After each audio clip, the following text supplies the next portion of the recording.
시청자 여러분, JTBC 뉴스룸을 시작하겠습니다. 잠시 뒤 밤 9시부터 서울엔 이번 겨울 첫 한파 경보가 발령됩니다.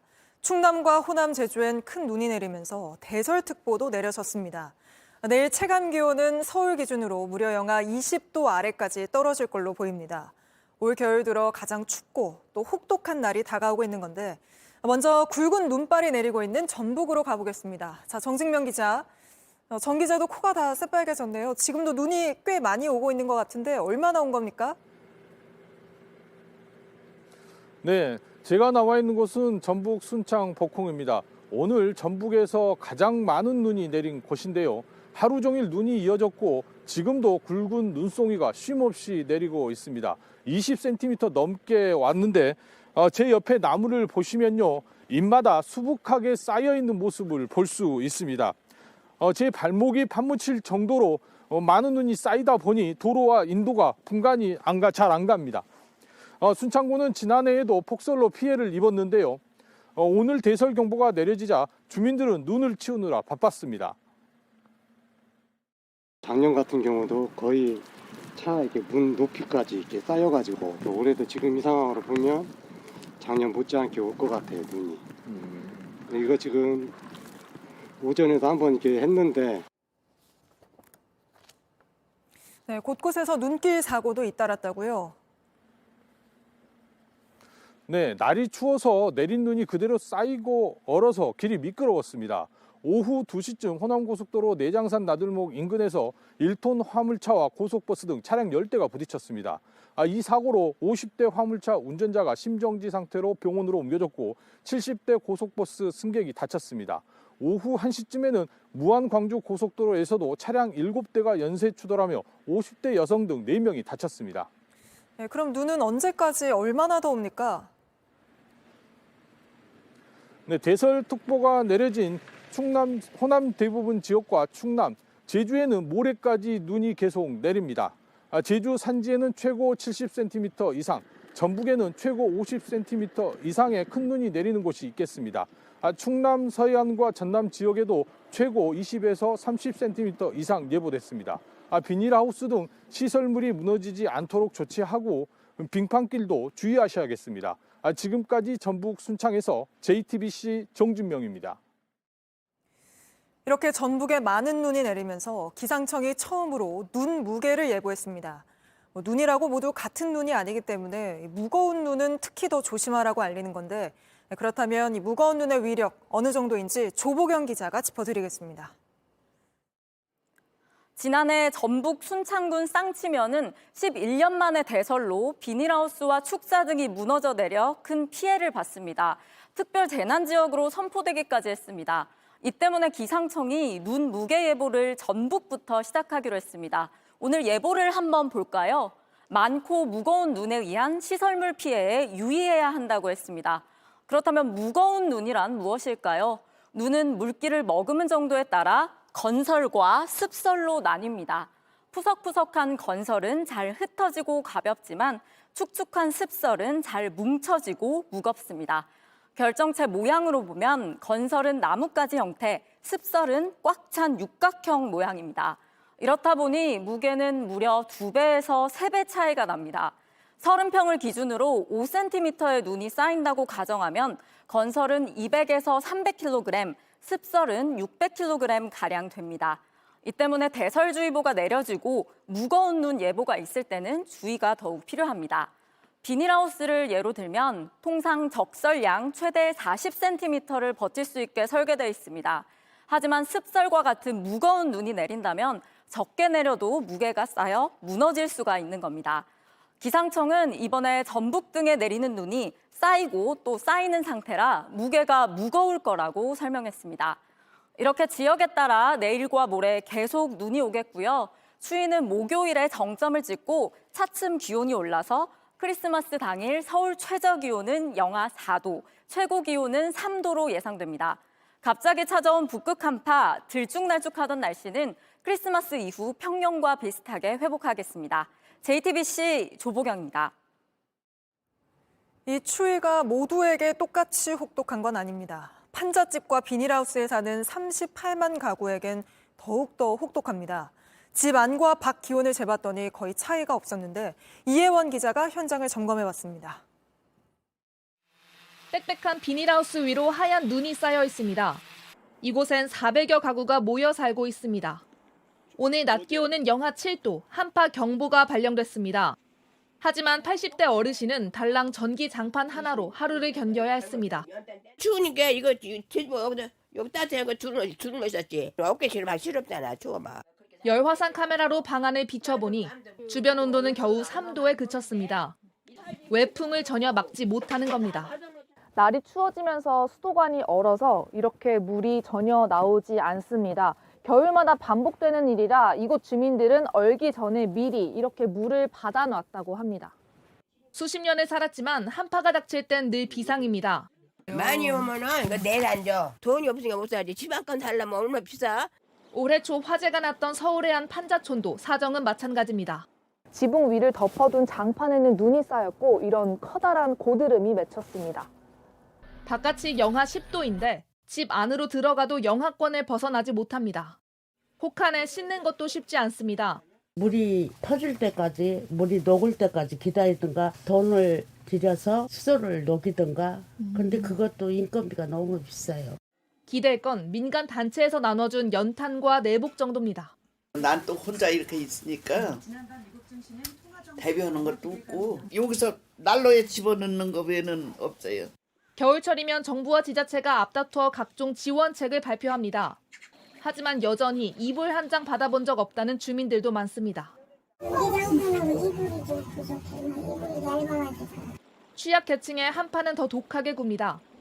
판잣집과 비닐하우스와 같은 집이 아닌 집에 사는 우리 이웃은 38만 가구나 됩니다. JTBC 이혜원입니다. 경복궁 담벼락을 이렇게 스프레이로 훼손하고 도망친 남녀가 어젯밤 붙잡혔습니다. 잡고 보니 10대 청소년들이었는데 소셜미디어에서 누군가 돈을 주겠다고 해 범행을 저질렀다고 진술했습니다. 낙서 장소도 또 뭐라고 써야 되는지도 정해줬고 또 10만 원도 미리 줬다는데 먼저 수사 상황부터 최하은 기자가 보도합니다. 모자를 쓴 남성이 고개를 푹 숙입니다. 지난 16일 새벽 경복궁 담벼락에 스프레이로 낙서를 하고 달아난 17살 임모군입니다. 문화재 훼손이란 거 전혀 몰랐나요? 범행 동기가 어떻게 되시나요? 공범인 16살 김모양도 외투를 뒤집어 쓴 채 들어옵니다.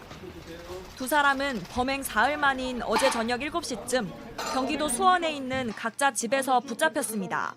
문화재보호법 위반과 재물손괴 혐의가 적용됐습니다. 경찰 조사 결과 이들은 소셜미디어에서 낙서를 하면 돈을 주겠다는 제안을 받은 것으로 드러났습니다. 돈을 미끼로 누군가 범행을 시켰다는 겁니다. 임 군은 범행 전 5만 원씩 2번, 모두 10만 원을 받았다고 진술했습니다. 낙서 장소와 문구는 접촉한 인물이 정해졌고 스프레이는 직접 샀다고도 했습니다. 이들이 담벼락에 쓴 불법 영상 공유 사이트는 현재 폐쇄돼 있습니다.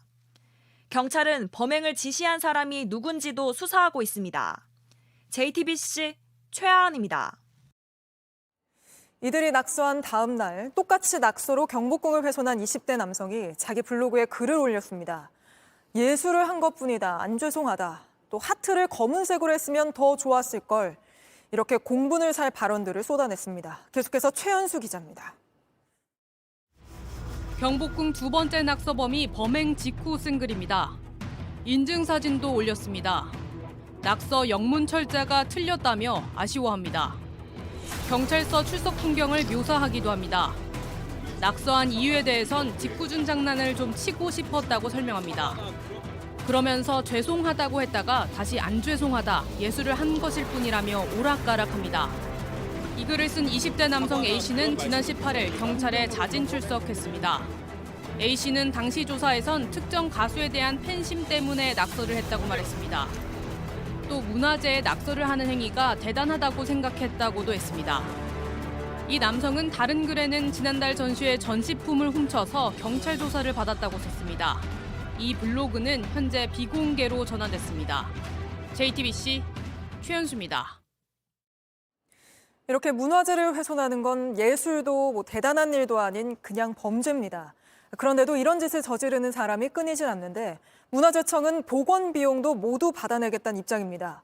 이미 수천만 원이 들었다며 10대의 경우엔 부모에게 대신 받겠다고 밝혔습니다. 이한기 기자입니다.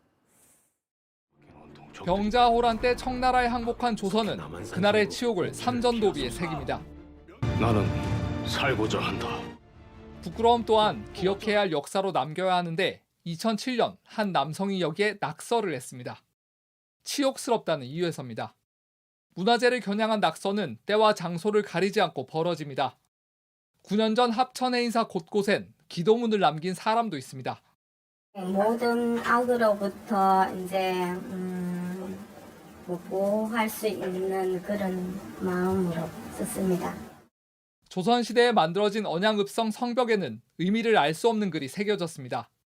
장난이든 아니든 또 그 이유가 어떻든 문화재에 낙서를 하는 건 문화재보호법을 위반하는 행위입니다. 낙서로 잠깐 세상의 관심을 끌 수는 있어도 징역 3년 이상을 받을 수 있는 중범죄입니다. 훼손은 쉽지만 복구는 말처럼 쉽지 않습니다. 삼전도비의 경우 스프레이를 완전히 지우는데 석 달이 걸렸습니다. 이번 경복궁 담벼락에 남긴 낙서를 지우기 위해선 열흘 이상 걸릴 것으로 보입니다. 이미 복구를 위한 장비 대여비만 2천만 원 넘게 들어갔습니다. 중보를 받게 해야죠. 문화재보호법상에도 큰 중죄 중에 하나입니다. 문화재청은 수사가 마무리되는 대로 복원 비용도 청구할 계획입니다. 낙서 용의자가 10대인 만큼 부모에게 대신 비용을 요구할 것이라고 밝혔습니다. JTBC 이한길입니다. 등교하던 초등학생을 납치한 뒤 부모에게 억대의 돈을 요구한 40대 남성이 붙잡혔습니다. 이 남성은 같은 아파트 주민이었는데 경찰 조사에서 빚 때문에 범행했다고 진술했습니다. 김지윤 기자입니다. 서울 쌍문동에 있는 아파트입니다. 어제 아침 8시 40분쯤 40대 남성 A씨가 이곳에서 학교에 가던 초등학생을 납치했습니다. 흉기로 위협하면서 옥상으로 끌고 간 뒤 눈과 입을 가렸습니다. 몸은 옥상 기둥에 테이프로 묶었습니다. 그리고 휴대전화를 빼앗아 학생의 어머니에게 문자 메시지를 보냈습니다. 딸을 살리고 싶으면 2억 원을 준비하라고 했습니다. 어머니는 곧바로 경찰에 신고했습니다.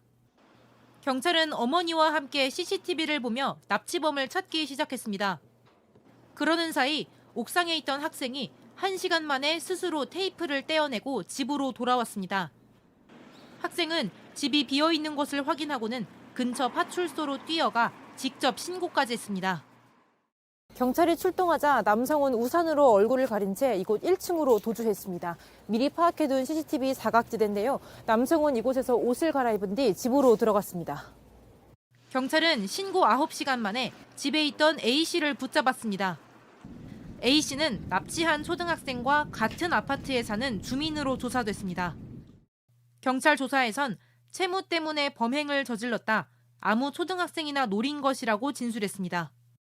경찰은 A씨에 대한 구속영장을 신청했습니다. JTBC 김지윤입니다.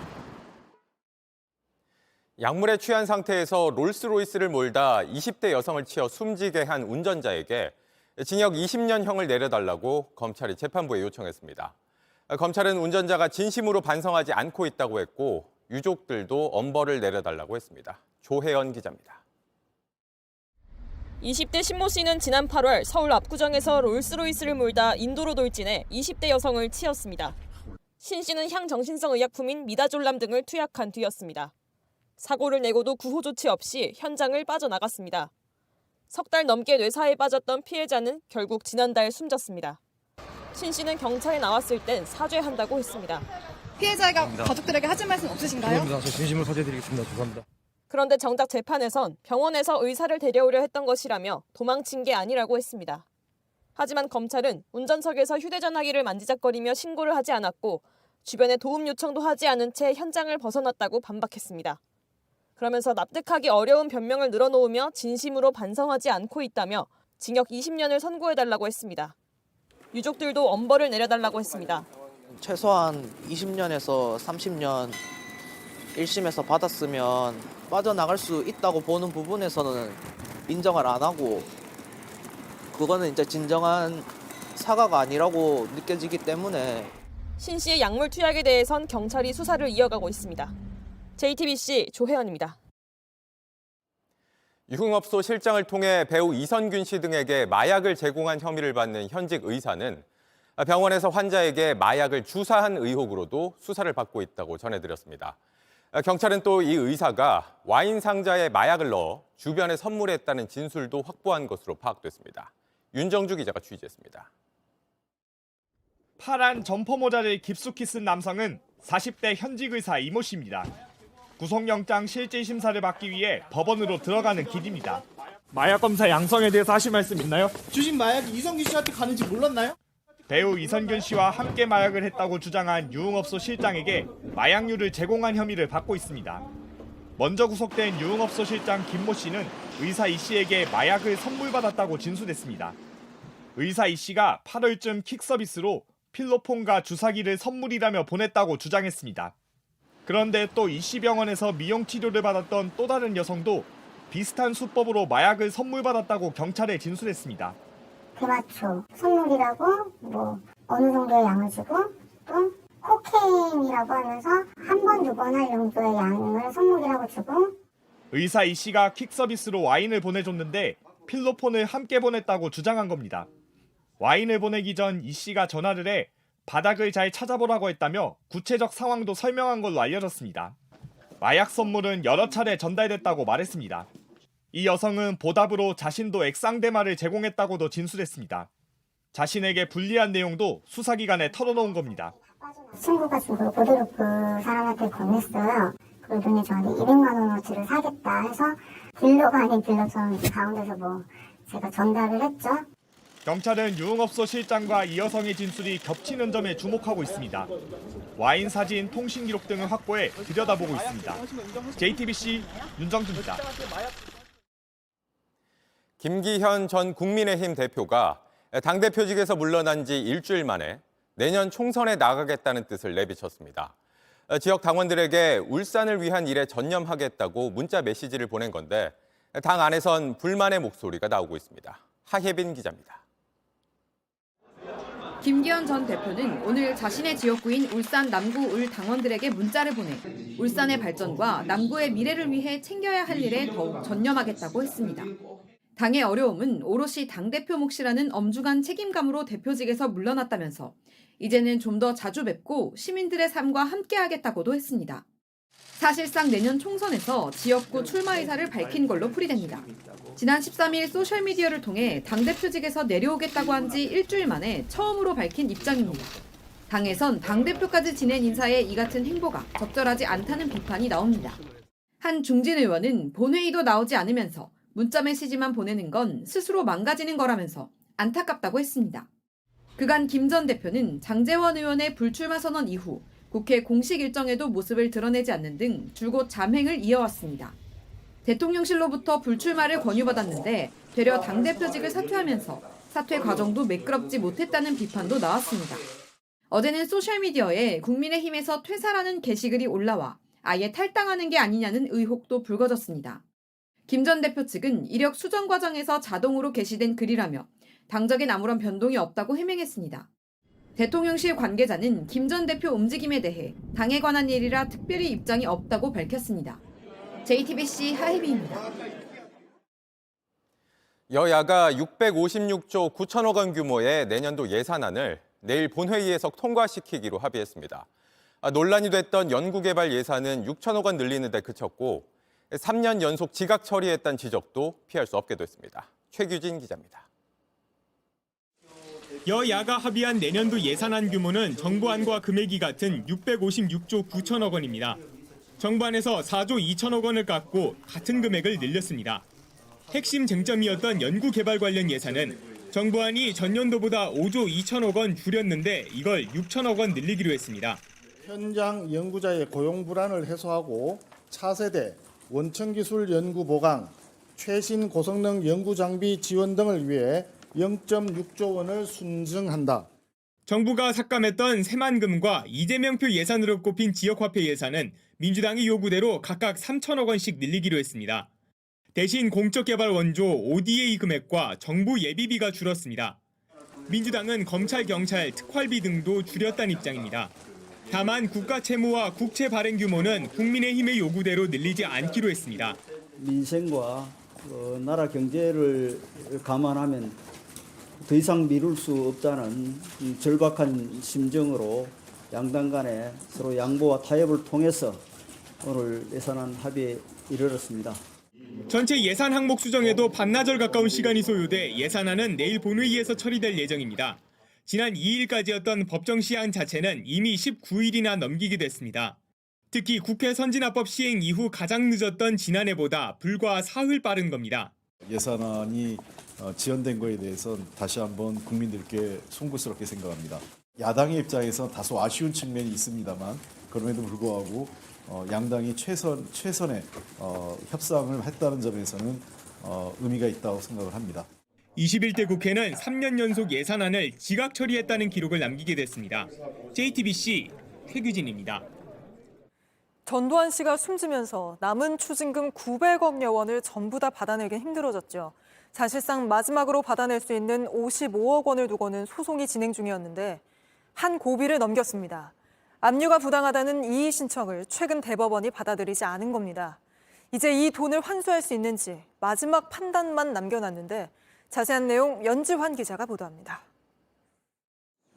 경기도 오산시에 있는 전두환 씨 일가의 땅입니다. 2008년 전 씨 일가는 이곳의 땅 5필지를 교보 자산신탁에 맡겼습니다. 검찰은 전 씨의 추징금을 환수하기 위해 땅을 압류해 공매했습니다. 그러자 교보 자산신탁이 이의 신청을 냈습니다. 전 씨의 불법 재산이 아니라서 검찰의 압류가 부당하다는 겁니다.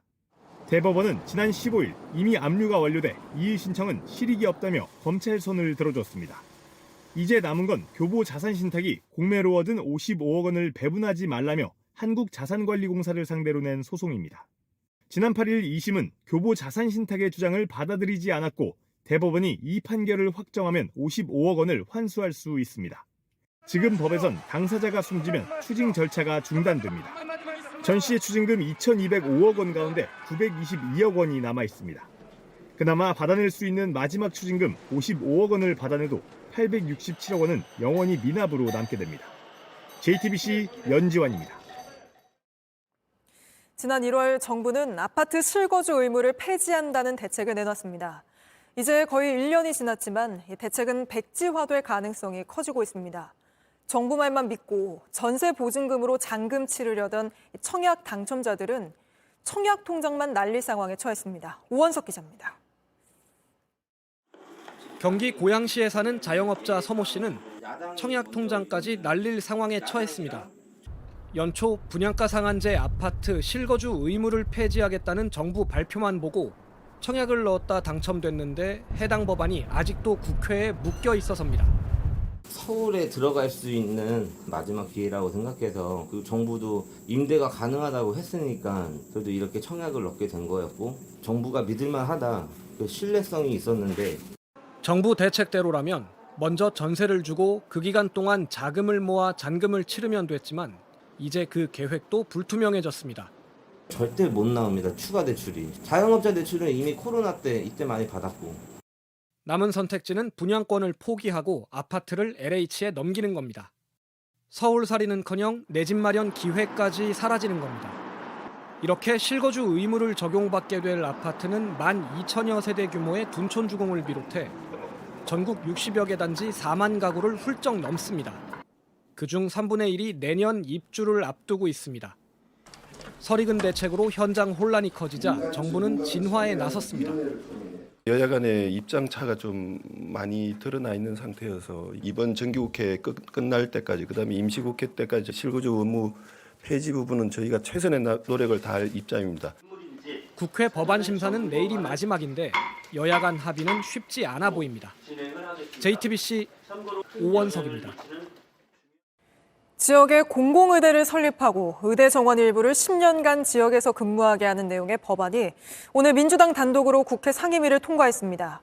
이렇게 뽑혀놓고 지역 근무 안 하겠다고 하면 의사 면허를 취소하는 등의 페널티를 주자는 내용도 담겼는데 의료계가 강하게 반발했습니다. 구혜진 기자입니다. 지역의사제 도입과 공공의대 설립을 위한 법안이 오늘 국회 보건복지위원회 전체회의에서 통과됐습니다. 민주당이 단독 처리하자 국민의힘과 정부는 유감을 표시했습니다. 지역의사제도 우리 국민의힘도 반대하는 입장은 아닙니다. 하나하나 풀어나가는데 왜 이렇게 경상도 말로 깽판을 이렇게 방해를 하는 겁니까?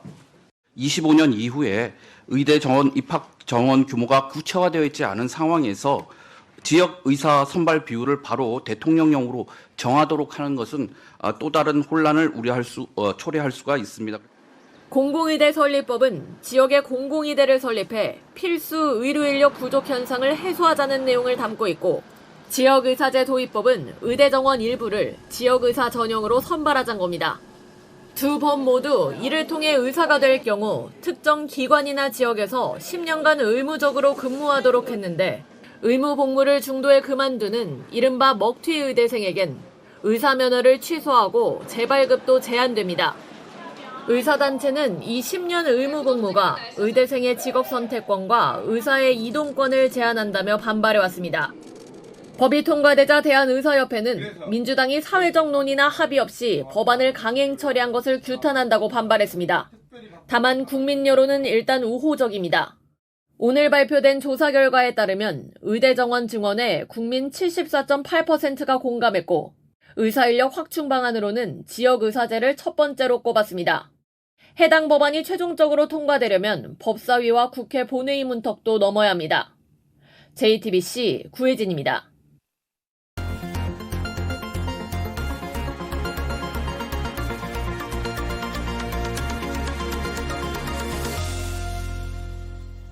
학교폭력 피해 학생들이 잘 치유될 수 있도록 상처를 입은 학교 대신 갈 수 있도록 만든 해맑음 센터라는 곳이 있습니다. 전국에 딱 한 곳 있는데 최근 산골로 이사를 가야 했다고 합니다. 서울에서 가려면 5시간이나 걸릴 정도라 아이들이 가기 힘든 건 당연하고 또 선생님 구하는 것조차 어렵다는데 무슨 일인지 밀착 카메라 권민재 기자가 취재했습니다. 오전 6시 30분 서울역입니다. 오늘 제가 갈 곳은 학교폭력 피해 학생들을 위한 학교입니다. 전국에 하나뿐인데 서울에서 출발하면 대중교통으로만 5시간 넘게 걸립니다. 긴 여정을 떠나보겠습니다. 해맑음 센터는 충북 영동 산골마을에 있습니다. 기차도 한번 갈아타야 합니다. 드디어 영동역에 왔습니다. 원래 시내버스를 타고 학교로 가려고 했는데요. 지금 버스표를 보니까 3시간 뒤에 버스가 있습니다. 너무 오래 기다려야 해서 하는 수 없이 택시를 타고 가겠습니다. 산길을 40분 넘게 올라갑니다. 요금은 4만 원이 넘었습니다. 센터가 원래 있던 건물은 지난 5월 안전진단에서 가장 낮은 등급을 받았습니다. 붕괴 위기에 임시기관으로 간 아이들은 그곳에서 다른 가해 학생들과도 마주쳐야 했습니다. 선생님, 해맑음 센터 빨리 다시 가고 싶어요. 너무 힘들어요. 이렇게 이런 이야기들을 많이 했기 때문에 넉 달 만에 쫓기듯 산골짜기로 이사했습니다. 서울뿐 아니라 청주 등 인근 도시에서도 3시간이 넘게 걸립니다. 그러다 보니 교사도 구하기가 어렵습니다. 4번이나 공고를 냈지만 영어와 수학 교사는 여전히 없습니다. 이러는 사이 학생은 15명에서 4명으로 줄었습니다. 시설은 여전히 불편합니다. 급식실이 없어서 주변에 있는 민박집을 빌려서 이렇게 조리실로 쓰고 있습니다. 음식이 다 되면 선생님들이 직접 들고 센터까지 옮깁니다. 휴양시설을 3등분해서 교실, 교무실, 행정실로 나눴습니다. 수업 중 영상을 봐야 할 때는 다른 곳으로 옮겨야 합니다. 그래도 힘들고 지친 아이들에겐 마지막 희망입니다. 여기는 같은 입장을 가진 피해자 친구들이니까 서로 통하는 것도 많고요. 이곳도 내년 말이면 개학이 끝납니다. 자기가 세상 밖에서 만난 사람들은 자기한테 상처만 주는 사람이었다고. 새로 갈 곳을 찾아야 하지만 예산이 문제입니다. 1년에 8억 원인데 5년 동안 한 푼도 오르지 않았습니다. 이대로라면 더 산골로 들어갈 수밖에 없습니다. 위탁교육을 맡긴 교육부는 예산이 더 있으면 좋겠지만 그렇지 않다며 산속에 있는 게 치유가 더 잘 될 거라는 답변을 내놨습니다. 학교에 갈 때마다 5시간 넘게 길에서 보내며 아이들은 어떤 생각을 할까요? 장소만 있으면 되는 거 아니냐는 짧은 생각이 아이들을 더 지치게 하고 있습니다. 밀착카메라 권민재입니다. 오늘 새벽 대구의 한 금은방에 도둑이 들었습니다. 복면을 쓴 남성이 오토바이를 몰고 금은방으로 돌진해 문을 부순 뒤 안으로 들어갔는데 보석을 훔쳐 나오기까지 딱 25초가 걸렸습니다. 윤도열 기자입니다. 한 남성이 금은방 앞에 오토바이를 세웁니다. 얼굴엔 복면을 썼습니다. 잠시 망설이다가 내려서 금은방을 살핍니다. 다시 오토바이를 타더니 그대로 금은방 문으로 돌진합니다. 문에 잠금 장치를 망가뜨린 겁니다. 이렇게 금은방에 들어간 남성은 망치로 진열장을 부수고 안에 있는 보석을 꺼냈습니다. 문을 부수고 금은방 안으로 들어간 범인이 보석을 훔쳐 나오기까지 딱 25초가 걸렸습니다. 그대로 달아나나 싶었는데 다시 들어가 뭘 더 챙겨 나옵니다. 여기까지 걸린 시간이 2분 40초. 보안업체가 도착하기 전에 유유히 빠져나갈 수 있었습니다. 상인분한테 듣고는 와서 놀래서 안에를 살펴보니 유리가 다 깨져 있고 파편이 떨어져 있고. 경찰은 CCTV를 분석해 금목걸이 등 1,200만 원 상당의 귀금속을 훔친 이 남성을 쫓고 있습니다. JTBC 윤두열입니다. 다음 이슈 전해드립니다. 2021년 1월 6일 트럼프 전 대통령이 수천 명의 지지자들 앞에서 이렇게 말을 합니다. 우리는 의회 의사당으로 걸어갈 것이다. 힘을 보여줘야 한다. 선거에 진 트럼프는 도무지 패배를 인정하지 않았습니다. 대선 결과가 사기라며 이런 식으로 지지자들을 자극했죠. 이 연설 2시간 뒤에 지지자들은 실제로 미국 의회로 몰려갔습니다. 다들 아시는 것처럼 의사당을 무단 점거하고 폭동을 벌였죠. 이 초유의 사태는 트럼프로 인해 시작이 됐습니다. 미국 하원 특위가 1월 6일 사태의 가장 중요한 원인은 한 사람, 트럼프다라고 결론 내리기도 했죠. 트럼프는 이 때문에 각 주에서 내란 선동 혐의로 재판을 받고 있습니다. 그런데 콜로라도주에서 대선 경선에 출마할 수 없다는 주 대법원 판결이 처음 나왔습니다. 이게 트럼프의 다음 대선 출마에 어떤 영향을 끼치는 건지 홍지은 특파원이 설명해 드립니다. 내년 대선에 트럼프 전 대통령이 출마할 자격이 없다는 판결이 미국에서 처음으로 나왔습니다. 콜로라도주 대법원은 트럼프 전 대통령을 주 경선 투표용지에서 제외하라고 판결했습니다. 그 이후로 지난 2020년 대선 결과에 불복한 트럼프 전 대통령이 이듬해 의회 폭동에 연루됐던 걸 들었습니다. 당시 폭도들이 의회 의사당에 난입했는데 트럼프가 앞장서서 선동했다는 겁니다. 주 대법원은 그런 트럼프가 미국 헌법에 따라 대통령직을 수행할 수 없다고 판단했습니다. Which is novel in American history. We've never had an insurrectionist president before, which is why this is the first time we're dealing with this. 다른 주에서도 비슷한 판결이 이어지면 대선 레이스에 차질이 빚어질 수 있습니다. 콜로라도주 말고도 20여 개 주에서 트럼프가 다시 대선에 나올 자격이 있는지 가려달라는 소송이 진행 중입니다. Ultimately, this goes up to the United States Supreme Court. And Wolf, what the United States Supreme Court decides could apply not just to Colorado, but set a precedent for the entire country. 트럼프 측은 이번 판결에 즉각 항소하겠다고 밝혔습니다. 로스앤젤레스에서 JTBC 홍지은입니다. 이태원 참사 특별법을 통과시켜달라며 유가족들이 강추위에도 거리로 나서 온몸을 땅바닥에 대고 엎드리는 오체투지를 진행하고 있습니다. 유가족들은 아스팔트 바닥에 얼굴을 댈 때마다 아이들 생각이 난다고 했습니다. 최지우 기자가 취재했습니다. 눈 내린 바닥에 그대로 엎드립니다. 이마와 무릎엔 눈이 묻어납니다. 땅을 짚은 맨손은 빨갛게 얼었습니다. 이태원 참사 유가족들이 나와 있는 국회 앞입니다. 이렇게 길에 눈이 쌓여 있는데 사흘째 오체투지를 이어가고 있습니다. 진상조사를 위한 특별법 통과를 촉구하기 위해서입니다. 우리들이 추위에 떨므로써 다시는 이러한 참사가 일어나지 않기를 바라면서 오늘 꼭 합의를 봐서 국회가 통과될 수 있도록. 바닥에 몸을 맡기자 아이들이 생각납니다. 되게 차갑고 되게 냉정하고 저희 아이들한테는 어떻게 보면 이렇게 생애 마지막인 거잖아요. 그리고 아스팔트에 제 얼굴을 냈을 때 그 눈물은 어쩔 수가 없는 것 같아요. 해가 져도 팻말을 들고 절을 올렸습니다. 크리스마스를 즐겁게 보내고 행복한 가정인데 어쩌다가 여기 와서 이 찬바닥에 몸을 닿으면서 오체투지를 해야 되나. 그게 너무 마음이 아픈 거예요. 강추위에도 천막에서 2주를 버텼습니다. 남아있는 희망이 제대로 좀 결실을 맺어서 저희가 간절히 원하는 진상규명의 길로 갈 수 있게끔 하는 그런 좀 첫걸음이 되었으면 좋겠다라고. 기약 없는 기다림 속에서도 희망의 끈은 놓지 않았습니다. JTBC 최지우입니다. 정부가 장애인 고용을 외면하는 기업과 기관이 어디인지 조사에 공개했습니다. 한 유명 명품업체는 10년 넘게 장애인을 단 한 명도 채용하지 않았고 고위공직자범죄수사처, 공수처 역시 고용 의무를 지키지 않았습니다. 성화선 기자입니다. 이른 새벽부터 백화점 앞에 긴 줄이 이어집니다. 명품을 사기 위해 이른바 오픈런이 벌어진 겁니다. 지난해 한국은 1인당 명품 소비액이 미국과 중국을 제치고 가장 많았습니다. 국내 명품 시장의 호황에도 불구하고 장애인 고용은 저조한 것으로 나타났습니다. 프라다 코리아는 13년째 장애인을 단 한 명도 고용하지 않았습니다. 상시 근로자가 700명이 넘어 장애인 22명을 채용해야 하지만 외면한 겁니다. 에르메스 코리아도 마찬가지입니다. 고가의 시계를 파는 곳과 또 다른 유명 업체는 의무 고용률을 채우지 못했습니다.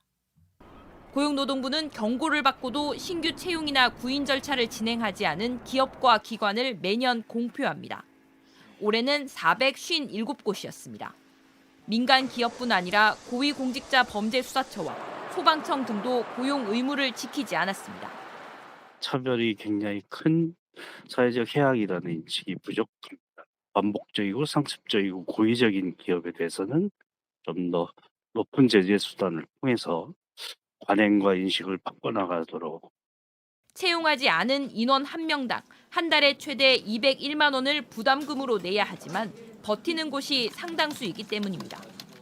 JTBC 성화선입니다. 올해 마지막 날에도 보신각 제야의종 행사에서 특별한 시민들이 종을 울립니다. 서현역 흉기난동 현장에서 시민들을 돌본 고등학생부터 쓰러진 어르신을 구한 안경사까지 이들이 담아낼 메시지를 신진 기자가 전합니다. 상가 입구에 주저앉은 노인은 더 걷지 못하고 벽에 기대 앉습니다. 심장이 막 콩쾅거리고 머리가 팽팽 도는 거예요. 맞은편 안경점에서 여성이 나와 살펴봅니다. 안경사 김민영 씨입니다. 일어나지 못하는 이 노인 병원엔 못 간다고 했습니다. 이유가 있습니다. 119를 부르겠다고 제가 말씀드렸거든요. 그랬더니 처음 거절하시더라고요. 자기는 기초 수급자라고 얘기하시더라고요. 무심히 시간은 가고 다시 가게로 들어간 김 씨는 20만 원을 가지고 나왔습니다. 내가 그분이라면 진짜 생명이잖아요. 그래서 그 순간 딱 입장을 바꿔놓으면 딱 사람이 답이 나와요. 자꾸 눈물이 나는 거예요. 세상에 이렇게 각박한 세상에 비명을 지르며 뛰는 사람들 속에 17살 윤도일 군이 있었습니다. 지난 8월 분당 서현역 칼부림 사건 현장입니다. 무서웠지만 윤 군은 도망치지 않았습니다. 칼에 맞은 시민 상처를 손으로 누르며 지켰습니다. 제가 있는 근처에서 이런 일이 벌어진다 하더라도 저는 저번과 똑같이 그렇게 대응을 할 것 같습니다. 아직 세상이 살만하다는 걸 알려준 이 시민 영웅들. 올해 마지막 날 서울 종로 보신각 제야의종 타종 행사에 초대됐습니다. 최고령 수능 응시자 김정자 할머니, 24시간 응급 환자를 돌보다 출근길 교통사고로 숨진 서울 아산병원 주석중 교수의 아내 등 시민 12명도 함께합니다. 평범하고도 특별한 시민들이 전하는 메시지는 단순하고 어렵습니다. 사회가 굉장히 각박하게 돌아가고 있잖아요. 그래서 힘든 상황에서는 손을 맞잡으면 다 살아날 수 있는 방법이 생길 것 같아요. 그래도 손을 맞잡아야 합니다. JTBC 신진입니다. 오늘 메이저리그가 공식 SNS에 띄운 사진입니다.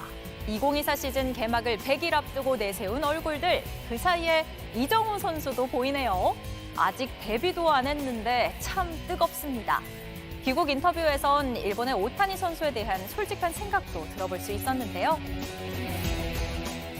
이제 오타니 선수는 지금 전 세계적으로 야구를 제일 잘하는 선수고 저는 아직 이제 시작하는 단계 선수여서 사실 비교도 안 되고. 그러면서도 남긴 말은 가서 부딪혀 보겠다였죠. 부딪혀 본다. 이 말이 귀에 쏙 들어오더라고요.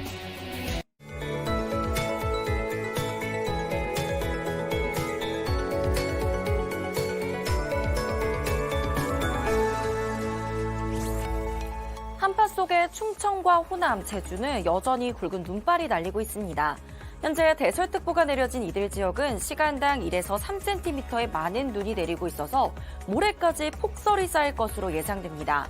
이미 많은 눈이 쌓인 가운데 제주 산지에 최고 70cm 이상, 전북 서부는 최고 50cm 이상의 눈이 추가적으로 쌓이겠고요. 그 밖에 서쪽 지역도 많게는 10에서 30cm 이상의 큰 눈이 내리겠습니다. 강한 한기와 함께 전국 곳곳에 한파특보도 확대 강화됐습니다. 서울은 올겨울 첫 한파 경보도 내려졌는데요. 내일 서울은 영하 15도까지 곤두박질 치겠고 체감온도는 영하 21도 안팎까지 떨어져 극한의 한파가 이어지겠습니다. 전국적으로 바람도 더 강해지겠고요. 건조특보가 내려진 동해안은 화재 예방에 더 신경 써주셔야겠습니다. 내일 아침 기온 춘천 영하 18도, 청주 대전 영하 13도로 매우 춥겠고요. 한낮에도 대부분 지역이 영하권에 머물겠습니다. 인천 영하 8도, 서울 영하 7도, 대구 영하 2도가 예상됩니다. 주말까지 영하권의 추위는 계속되겠고요. 낮아진 기온은 크리스마스부터 평년 수준을 되찾겠습니다. 날씨였습니다. JTBC 다큐멘터리 딥 크리미널이 방송통신심의위원회가 주는 이달의 좋은 프로그램상을 받았습니다. 지난 10월 방송된 딥 크리미널은 빠르게 발전하는 생성형 AI 기술을 악용한 범죄 실태와 미래 전망 등을 다뤘습니다.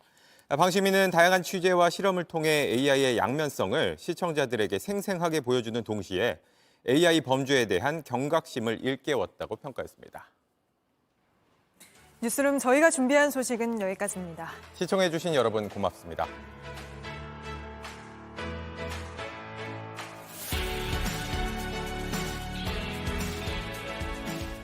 안녕하세요. 뉴스룸 앵커 한민용입니다. 오늘도 JTBC 뉴스룸을 시청해주신 여러분 고맙습니다. 오늘 저녁에도 뉴스의 현장에서 찾아뵙겠습니다.